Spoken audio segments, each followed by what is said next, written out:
झाड़ियों की तरफ से आ रही है। चलो चल कर देखता हूँ। शिकारी चुपके से झाड़ियों के पीछे जाकर देखता है तो एक सुअर तरबूज के कुछ फल खा रहा होता है। अरे वाह वाह वाह, शिकार तो मिल गया। इसका शिकार करने के बाद तो मुझे पूरे 1 हफ्ते तक शिकार करने की कोई आवश्यकता नहीं पड़ेगी। इतना कहकर शिकारी अपना धनुष बाण संभालता है और उस सुअर पर निशाना लगाता है और अपना तीर उस सुअर के ऊपर छोड़ देता है। तीर छूटते ही सुअर के शरीर में जा लगता है। तभी सुअर अपनी पूरी शक्ति के साथ वहां से भागता है। सुअर को भागता देख शिकारी भी उसके पीछे पीछे भागता है। सुअर भागते भागते एक किसान के खेत में जा गिरता है। जिस किसान के खेत में सुअर जा गिरा था वह किसान बहुत ही कपटी था। अरे बाप रे बाप, इतना बड़ा सुअर मेरे खेत में आ गिरा। आनंद ही आ गया, आज तो मेरी दावत ही हो गई है। इतना कहकर किसान उस सुअर को अपने कंधे पर उठा लेता है। तभी वहाँ पर वह शिकारी भी आ जाता है। अरे भाई, ये शिकार तुम कहाँ ले जा रहे हो? ये शिकार तो मेरा है, इसको मैंने मारा है। अरे नहीं भाई, यह शिकार मेरा है, क्योंकि यह शिकार मेरे खेत में आकर मरा है, तो इसलिए यह शिकार तो मेरा ही हुआ ना। अरे नहीं भाई, आप ये कैसी बातें कर रहे हैं? ये शिकार तो मैंने किया है, इसीलिए ये मेरा है। नहीं, यह शिकार मेरा है, मैं इसे नहीं दूंगा। इसी बात को लेकर दोनों में काफी ज्यादा बहस हो जाती है। अरे भाई, क्या बात है? हम लोग आपस में क्यों बहस कर रहे हैं? अरे देखिए ना भाई, इस सुअर को मैंने मारा है, लेकिन ये व्यक्ति मुझे मेरा शिकार नहीं दे रहा। नहीं, यह शिकार मेरा है, मैं इसे नहीं दूंगा। फिर वह दोनों अपनी अपनी बात उस व्यक्ति को बताते हैं। उन दोनों की बात सुनकर वह व्यक्ति भी घबरा जाता है कि वह किसके पक्ष की बात करे। अरे भाई, आप लोग आपस में ही झगड़ा मत करो, तुम दोनों राजा के पास चले जाओ, वो तुम दोनों का फैसला जरूर कर देगा।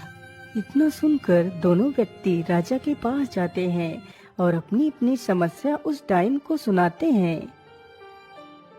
ओहो, अब मैं क्या फैसला सुनाऊं? मैंने तो कभी भी कोई फैसला किया ही नहीं। महारानी जी, आप कुछ बोल क्यों नहीं रही? ये शिकार मेरा है। अरे नहीं दुष्ट शिकारी, यह शिकार उसी का है जिसकी जगह पर ये जाकर गिरा है, इसलिए यह शिकार तुम्हारा नहीं है। उस जादूगरनी ने फैसला उल्टा सुना दिया।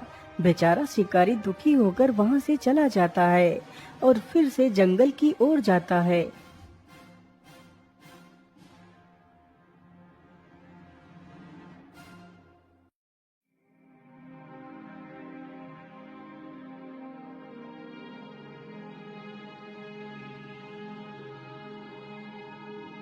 अरे भाई, क्या बात है?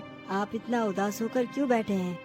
फिर शिकारी अपनी सारी दास्तान मोहन को सुनाता है।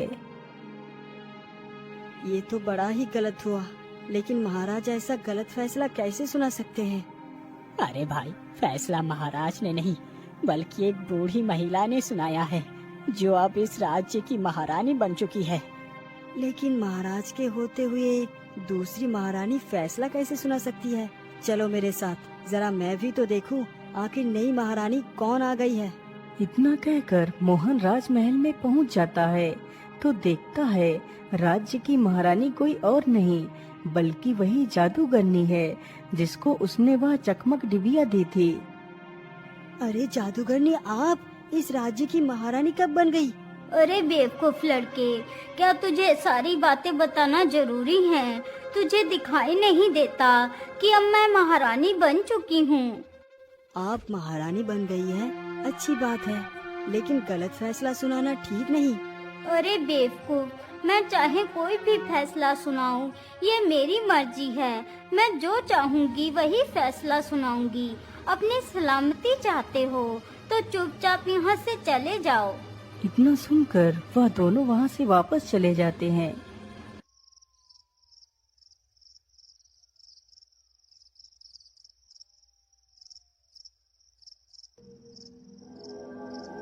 आखिर ये डायन जादूगरनी इस राज्य की महारानी कैसे बन सकती है? मुझे इसका पता लगाना ही होगा। कहीं ऐसा तो नहीं वो जादूगरनी उस चमक डिबिया की मदद से ही ये सब कुछ कर रही है? मैं ऐसा करता हूँ, उसी स्थान पर चलकर देखता हूँ, हो सकता है कोई सबूत मिल जाए। मोहन रात्रि में ही उस स्थान के लिए निकल पड़ता है।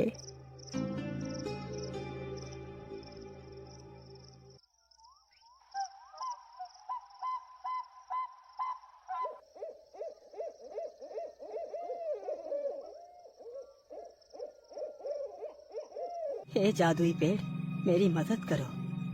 अरे भाई क्या बात है, तुम इस वृक्ष से क्या सहायता चाहते हो? अरे भाई आप इधर उधर क्या देख रहे हो? मैं तो पेड़ के ऊपर बैठा हूँ, मैं तो एक तोता हूँ। फिर मोहन उस तोते को सारी कहानी सुनाता है। अरे भाई उस जादूगरनी ने इस वृक्ष की चकमक डिबिया छीन ली, इसीलिए ये वृक्ष अपना सारा जादू खो चुका है। नहीं तोता, वो चकमक डिबिया मैंने ही उस डायन को दी थी। क्या वो चकमक डिबिया तुमने उस डायन को दी है?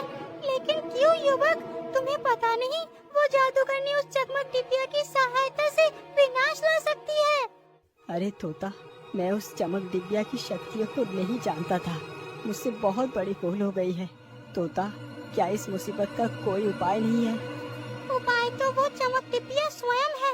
यदि वो चकमक डिबिया मिल जाए और उस डिबिया को इस पेड़ के खोखले तने में डाल दिया जाए तो सब कुछ पहले जैसा हो जाएगा।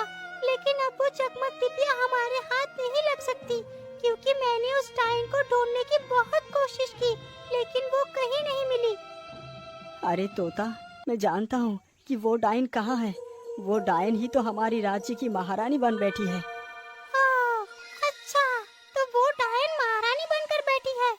अरे युवक, चलो मेरे साथ उस महल में। लेकिन तोता, वहाँ तो सैनिकों का कड़ा पहरा है, हम पकड़े जाएंगे।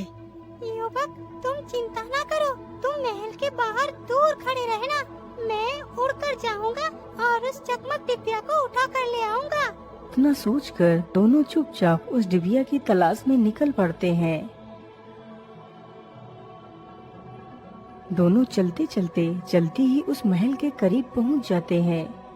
तोते, यही वो महल है जिसके अंदर वो दुष्ट डायन रहती है। अच्छा ठीक है युवक, तुम यहीं पर रुको, मैं अभी आता हूँ। इतना बोलकर तोता महल की ओर उड़ जाता है। तोता महल की खिड़की के पास छिपकर डायन को देखता है। वाह वाह वाह, इस डिबिया के कमाल तो मेरी सोच से भी ज्यादा है। मैं कल सुबह ही महारानी को फांसी पर चढ़वा दूंगी, तभी जाकर मेरे अपमान का बदला पूरा होगा। वैसे अब तो काफी ज्यादा रात हो चुकी है, चलो अब मैं सो जाती हूँ। वैसे भी कल का दिन मेरे लिए खास होने वाला है।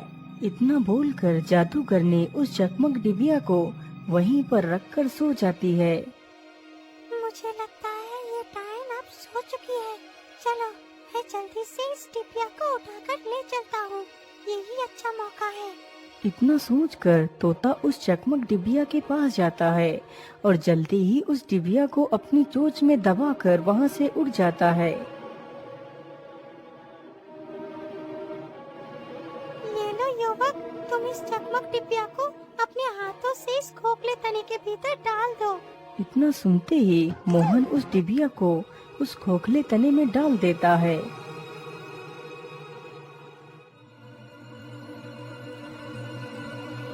वाह युवक वाह, पहले चकमक डिबिया को ले जाते हो और फिर उसे वापस करते हो।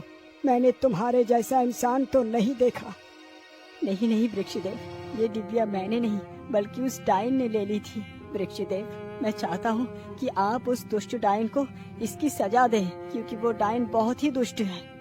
मोहन, उस डायन के कर्मों की सजा राजा उसे खुद देगा, तुम फिक्र ना करो।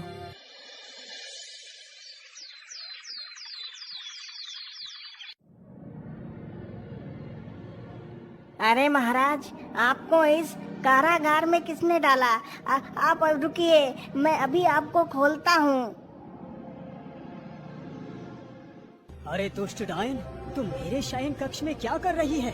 सैनिकों, इस दुष्ट डायन को ले जाओ और कारागार में डाल दो। राजा का आदेश होते ही सैनिक उस डायन को ले जाकर कारागार में डाल देते हैं।